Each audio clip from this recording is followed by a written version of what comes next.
नमस्कार, मैं सुनील कुमार यादव संकल्प स्टडी सर्कल के यूट्यूब चैनल पर आप सभी का स्वागत है। आज हम संविधान के 23 मॉक क्वेश्चन करने वाले हैं। ठीक है, तो देखते हैं, आप बताएंगे कि भाई आपको क्वेश्चन का स्तर कैसा लगा। अगर अच्छा लगा हो तो ठीक है, हम आगे ऐसे क्वेश्चन हर विषय के लाते रहेंगे, है ना, कि आपका प्रैक्टिस होता रहे। ठीक है, तो चलो पहला क्वेश्चन देखते हैं। ठीक है, तो जैसे पहला क्वेश्चन है, उद्देशिका एक होना चाहिए था।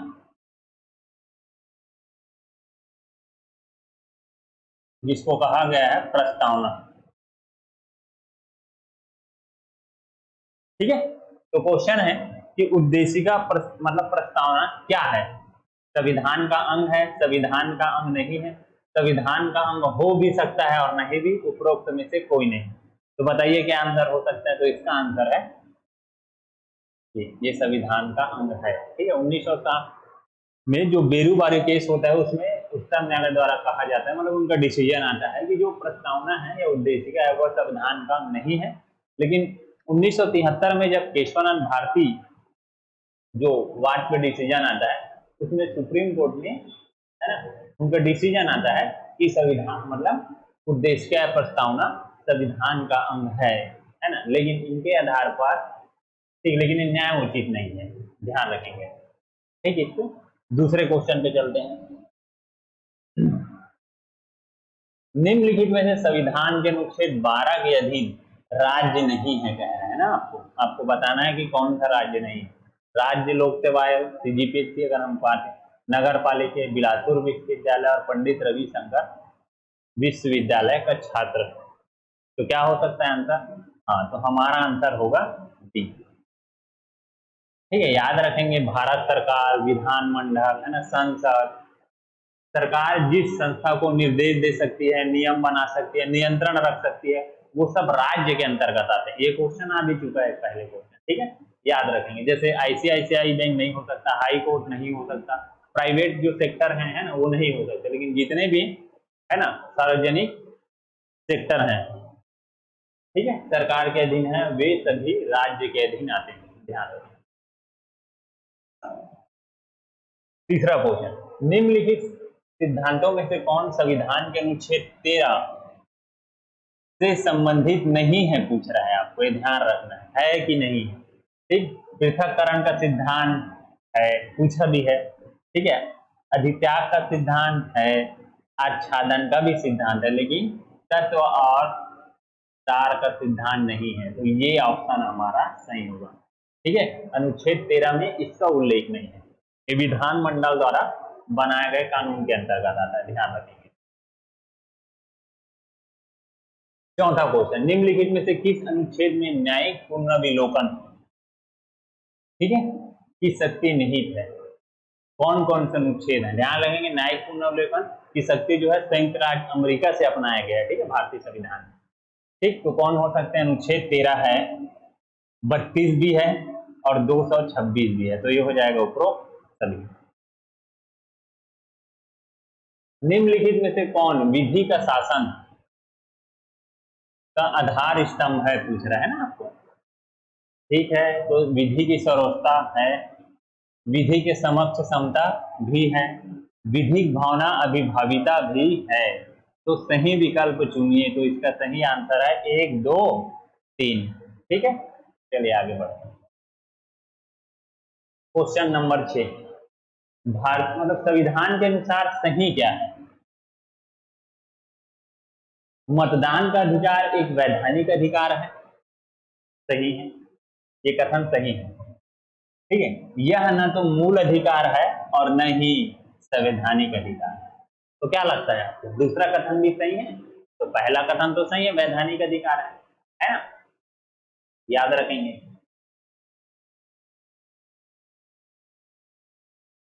ठीक है, 326 आर्टिकल है मेरे ख्याल से, 326 आर्टिकल है ना, मतदान से मैं भूल भी रहा हूँ संभवतः, लेकिन है, ये पूछा भी है पीएससी में एक बार। तो पहला खुद सही है, वैधानिक अधिकार है, और दूसरा भी सही, यह न तो मूल अधिकार है और न ही संवैधानिक अधिकार है। अगर कोई व्यक्ति अपना मतदान करने के लिए नहीं जाता है तो उसके खिलाफ आप, है ना, कोर्ट नहीं जाएंगे। तो दोनों कथन सत्य है, तो इसलिए आंसर है 1 और 2 मतलब 7। ठीक, क्वेश्चन नंबर 7, राज्य के नीति निर्देशक तत्वों का सीधा संबंध है ना? तो क्या है, केवल सामाजिक न्याय है, हाँ, केवल आर्थिक न्याय है या केवल राजनीतिक न्याय है? तो इसमें तीनों न्याय की बात की गई है, तो उपयुक्त तो हो जाएगा ये वाला ऑप्शन। ठीक है, क्वेश्चन नंबर आगे बढ़ते हैं। अनुच्छेद 3 के संबंध में क्या सही है पूछ रहे हैं अपने को। किसी वर्तमान राज्य क्षेत्र संबंधी विधेयक राष्ट्रपति की अनुमति से संसद में प्रस्तुत किया जाता है तो सही है। राष्ट्रपति संसद द्वारा पारित विधेयक को पुनर्विचार के लिए नहीं भेज सकता। तो क्या लगता है आपको, पहला कूट तो मेरे ख्याल से सही है, और दूसरा बताइए बताइए जल्दी। तो दूसरा भी सही है, क्योंकि अगर राष्ट्रपति की अनुमति से उस विधेयक को संसद में रखा गया है तो उसको वे पुनर्विचार के लिए नहीं भेज सकते। ठीक है, याद रखें, अनुच्छेद 2 और 3 के अधीन है ना बनाई गई विधेयक संविधान संशोधन के अंतर्गत नहीं आता और यह साधारण बहुमत से पारित होता है। ध्यान रखेंगे, तो दोनों कथन सही है, तो अपन लगाएंगे सी। आगे बढ़ते हैं। मौलिक, ये मौलिक अधिकार हो गया, ये रहना था मौलिक कर्तव्य। ठीक है, इसको सुधारेंगे। मौलिक कर्तव्यों के संबंध में कौन सा कथन सत्य है बोल रहे हैं। देखिए, मौलिक कर्तव्यों में से कुछ नैतिक और कुछ नागरिक कर्तव्य है, सही है। मौलिक कर्तव्यों को न्यायालय द्वारा प्रदत्त नहीं कराया जा सकता। इसका मतलब है कि आप उसका हनन होता है मौलिक कर्तव्य का तो आप न्यायालय नहीं जाओगे। तो क्या दोनों कथन सही है? तो हाँ, पहला भी सही है और दूसरा भी सही, और हमें सही पूछ रहा है तो 1 और 2 दोनों। ठीक है, जैसे हमने कहा कि भाई हमारा राष्ट्रीय स्मारक की सुरक्षा, पर्यावरण की सुरक्षा, अगर कोई व्यक्ति उनको नुकसान पहुंचा रहा है, ठीक है, तो उनका कर्तव्य है कि वो ना करे, ऐसा नुकसान ना पहुंचाए, है ना। अब अगर कोई व्यक्ति ये बात नहीं मान रहा है तो आप उसके लिए न्यायालय नहीं जाओगे, बल्कि राज्य सरकार का दायित्व है या किसी भी सरकार का, केंद्र है राज्य का, ठीक है, कि उस पर कानून बनाए और उसका पालन करे, और नागरिकों को भी, है ना, ये उनका कर्तव्य होना चाहिए कि वो उनका पालन करें। आगे देखते हैं, क्वेश्चन नंबर 10, निम्न में से कौन सा कथन असत्य है पूछ रहा है, मतलब गलत पूछ रहा है। आपको ध्यान रखना है ऐसे क्वेश्चन पे, है ना, आप उसको अंडरलाइन करके बनाए। अध्यादेश जारी करने की शक्ति राष्ट्रपति की विधायी शक्ति है, तो ये सही है। ये क्वेश्चन आया भी है एक लाइन पे। अध्यादेश किसी भी मुद्दों, ये ध्यान रखेंगे, जारी कर सकते हैं। राष्ट्रपति संघ सूची और समवर्ती सूची से संबंधित विषयों पर अध्यादेश जारी कर सकते हैं, तो ये सही है। अध्यादेश किसी भी मौलिक अधिकार का को लघुकरण अथवा उसको छीन नहीं सकता। ठीक है, तो क्या होना चाहिए, मेरे हिसाब से पहला सही है और तीसरा भी सही है और चौथा भी सही है। ठीक है, अध्यादेश किसी भी मुद्दे पर नहीं, बल्कि जिस मुद्दों पर संसद कानून बनाएगी उसी ही मुद्दों पर लाया जाएगा। तो ये कथन गलत है, मतलब असत्य है पूछ रहा है, तो हमें आंसर लगाना है बी। ठीक है, आगे बढ़ते हैं। निम्नलिखित में से कौन सा सत्य है? असत्य पूछ रहा है ना हमको, फिर से गलत। तो देखते जाएंगे। पहला, राज्यसभा का कोई कार्यकाल नहीं होता, तो सही है, क्योंकि राज्यसभा स्थायी सदन है। ठीक है, इसका चुनाव नहीं होता जैसे हर 5 साल में लोकसभा का होता है। राज्यसभा के सदस्यों का कार्यकाल 6 वर्ष का होता है, तो ये भी क्या है, सही है, और दोनों कथन सही है। और हमको पूछ रहे हैं गलत क्या है, तो नहीं 1 है और नहीं 2 है, दोनों सही, तो आंसर हो जाएगा डी। ठीक है, चलो। राष्ट्रपति पद रिक्त होने पर पद को भरने हेतु निर्वाचन प्रक्रिया अधिकतम कितनी समय अवधि में पूरी कर हो जानी चाहिए? ठीक है, तो राष्ट्रपति का अगर पद खाली हो गया है तो उनके पद को कितने समय में भरा जा सकता है, चुनाव कराया जा सकता है? तो 1 माह में रिक्ति की तिथि से, 3 माह में, 6 माह में या 12 माह में? तो क्या होगा, हमने पढ़ा है 6 माह में, तो इसका सही आंसर है सी। न्यायिक सक्रियता के संबंध में सही क्या है पूछ रहे हैं। ठीक है, तो जब न्यायपालिका अपने परंपरागत न्यायिक भूमिका का अतिक्रमण कर विधायिका और कार्यपालिका के कार्यों में दखल देती है ना, तो न्यायिक सक्रियता है, सही, एक्टिव हो जाती है। जनहित याचिका न्यायिक सक्रियता का एक प्रमुख पक्ष है। तो पहला तो सही है, दूसरा भी सही है। और भारत में PIL जनहित याचिका के जनक PN भगवती को माना जाता है, तो यह भी सही है। तो तीनों हमको सही पूछ रहा है और तीनों ऑप्शन सही है, तो हो जाएगा डी। अगला क्वेश्चन देखते हैं, निम्नलिखित में से कौन कार्यपालिका का अंग है? ठीक है, बताना है आपको। सोचिए सोचिए, बताइए कौन सा है।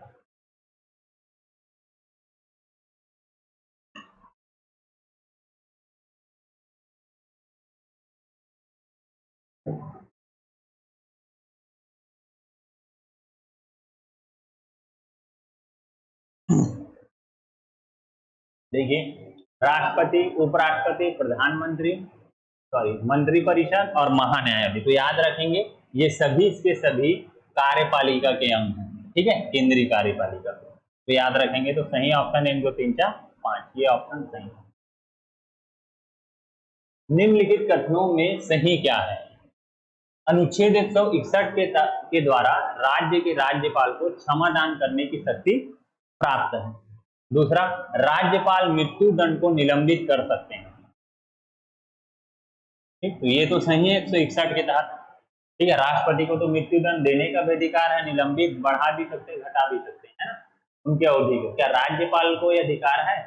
राज्यपाल को मृत्यु दंड देने का अधिकार नहीं है, लेकिन निलंबित करने का अधिकार है। वो है ना, जो सजा है उसको कम कर सकते हैं और उसको बढ़ा सकते हैं, ठीक है, उसकी अवधि को, लेकिन वो मृत्यु दंड नहीं दे सकते। तो सही पूछ रहा है, तो पहला कथन तो सही है, क्षमादान करने की शक्ति प्राप्त है, और राज्यपाल को मृत्यु दंड को निलंबित करने का अधिकार है, तो ये भी क्या है, सही है। तो ये दोनों कथन सही है, तो हमारा कौन हो जाएगा, ये 1 और 2। ठीक है, अगला क्वेश्चन देखते हैं, निम्नलिखित में से कौन राज्यसभा के सदस्य होते हुए प्रधानमंत्री बने? ठीक है, कौन ऐसे थे इनमें से जो राज्यसभा के सदस्य थे और प्रधानमंत्री पद को सुशोभित किए? तो इंदिरा गांधी थे, देवगौड़ा भी थे, डॉक्टर मनमोहन सिंह भी थे। ठीक है, अगर आपको याद होगा, लेकिन चौधरी चरण सिंह नहीं थे। ठीक है, तो इसलिए इसका आंसर हो जाएगा 1 2 3। तो ये अगला क्वेश्चन देखते हैं, निम्नलिखित कथनों पर विचार कीजिए। देखिए क्वेश्चन नंबर 17,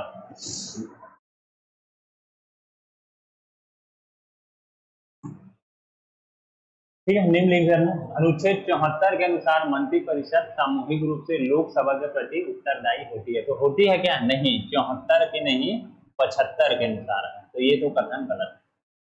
ठीक है, दूसरा, मंत्रियों द्वारा राष्ट्रपति को दी गई सलाह की जांच किसी न्यायालय में नहीं की जा सकती। सही है। ठीक है, जो भी सलाह है ना, राष्ट्रपति को मंत्रिपरिषद द्वारा दी जा सकती है, ठीक, मंत्रियों द्वारा, उसे न्यायालय है ना, न्यायालय द्वारा जांच नहीं किया जाएगा। तो पहला कथन गलत है, दूसरा सही है। तो एक सही है बोल रहा है, ये तो गलत है। ठीक है, बल्कि 2 सही है, 2 कथन सही है, 1 गलत है, तो ये सही है, दोनों सही नहीं है। और हमारा आंसर होगा बी। संविधान के अनुसार क्या सही है? हमको सही पूछ रहे हैं। अनुदान के संबंध में दोनों सदनों में चर्चा नहीं की जाती। बताइए, अनुदान याद रखेंगे कि अनुदान की मांग केंद्र में कौन करते हैं? राष्ट्रपति करते हैं। ठीक है, और राज्य में जो है, राज्य विधानमंडल में वो करते हैं राज्यपाल। ठीक, तो अनुदान के संबंध में दोनों सदनों में चर्चा नहीं की जा सकती, तो सही है। अनुदान के संबंध में मतदान केवल लोकसभा में होता है, तो ये भी सही है। इसलिए दोनों कथन सही है। अनुदान का मतलब होता है, ठीक है, जैसे बजट रखा जाता है, बजट में एक अमाउंट रखा जाएगा इतने करोड़ रुपए का।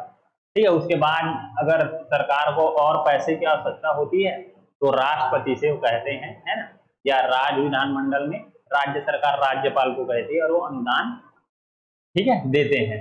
अनुदान वैसे ही है, जैसे मानिए कि भाई एक फादर है, मदर है, उसके 2 बच्चे हैं, एक है बॉय और एक है गर्ल, लड़की एक लड़का। ठीक है, तो उसकी बेटी ने पिता से पैसा मांगा कि पापा मुझे छात्रावास अधीक्षक की क्लास करनी है, तो उसके लिए मुझे 3,000 चाहिए। ठीक है, पिता जान रहे हैं कि भाई कुछ करने के लिए मांग रही है, वैसा तो खर्चा नहीं कर रही है, क्लास के लिए ही मांग रही है। ठीक है, तो वो उसको तुरंत दे देते हैं। ऐसा तो नहीं बोलते पिताजी कि हाँ जिस दिन तुम्हारा नौकरी लग जाएगा तो मेरे को 3,000 के बदले 6,000 रुपए देना। ठीक है, तो वैसे ही है वो जो पैसा होता है वो सरकार, मतलब जो भी सरकार बनेगी उन्हीं का होता है ना।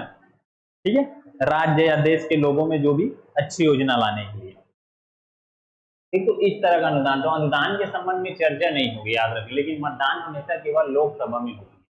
ठीक है यार, तो जो भी सरकार बनेंगे, ठीक है, उनको जब भी उनको जरूरत पड़ेगी तो फिर राष्ट्रपति द्वारा या राज्य में राज्यपाल द्वारा अनुदान दिया जाता है। याद रखेंगे, राज्यपाल यहाँ राज्य में अनुदान जो है, अनुदान की मांग विधानसभा में रखेंगे। इसको ध्यान, एक लाइन क्वेश्चन आता है ना।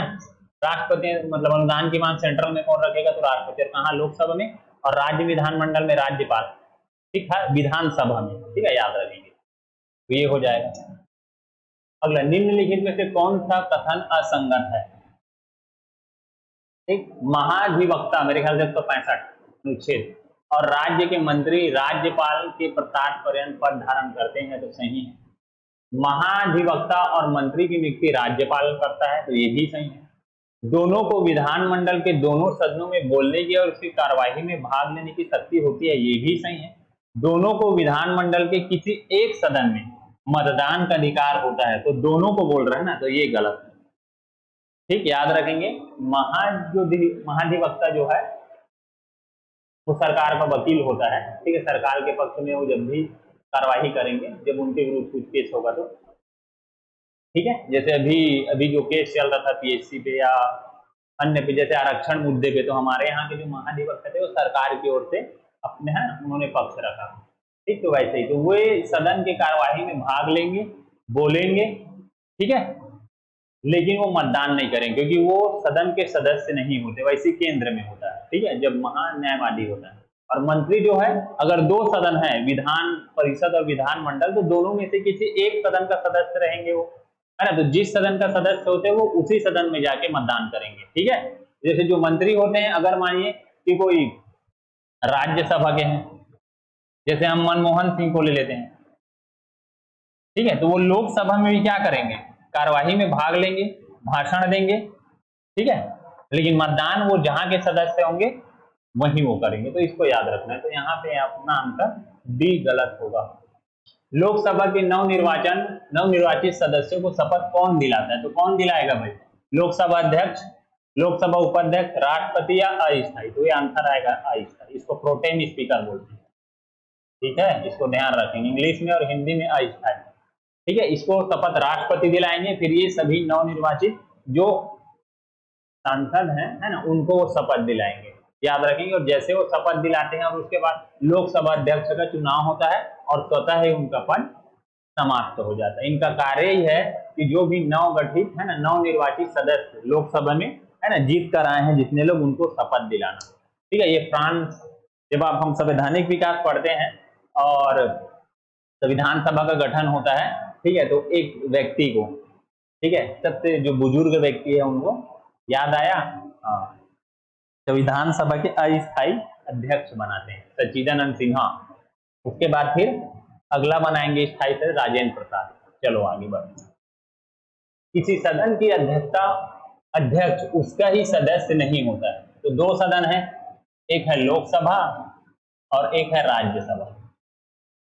ठीक है, तो किसी सदन का अध्यक्ष उसका ही सदस्य नहीं होता, तो ये तो होता है, ये भी होता है, ये भी होता है, लेकिन ये नहीं होता, क्योंकि ये कौन होता है, ये होता है उपराष्ट्रपति। ठीक है, ये सदन का अध्यक्ष तो होता है लेकिन उसका सदस्य नहीं होता। इसको वेतन लेकिन राज्यसभा के सभापति के तौर पे मिलता है, ना कि उपराष्ट्रपति के तौर पे। लेकिन हाँ, इनके निर्वाचन में दोनों भाग लेंगे और हटाया जाएगा तब भी, लोकसभा और राज्यसभा दोनों। संविधान के किस अनुच्छेद के अंतर्गत संसद के किसी सदस्य का शपथ, आप एक बार पढ़ लीजिए। ठीक है, उसके बाद आगे बढ़ते हैं।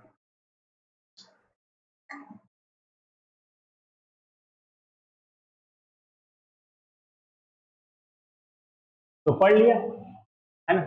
किसी सदस्य का पद सदन की अनुमति के बिना 60 दिनों तक सदन के सभी बैठकों में, अगर कोई व्यक्ति जो सदन का सदस्य है 60 दिनों तक सदन की सभी बैठकों में उसके अनुपस्थित रहने के आधार पर सदन द्वारा रिक्त घोषित किया जा सकता है। कब? जब वो सदन में है ना कार्यवाही में भाग नहीं लेंगे।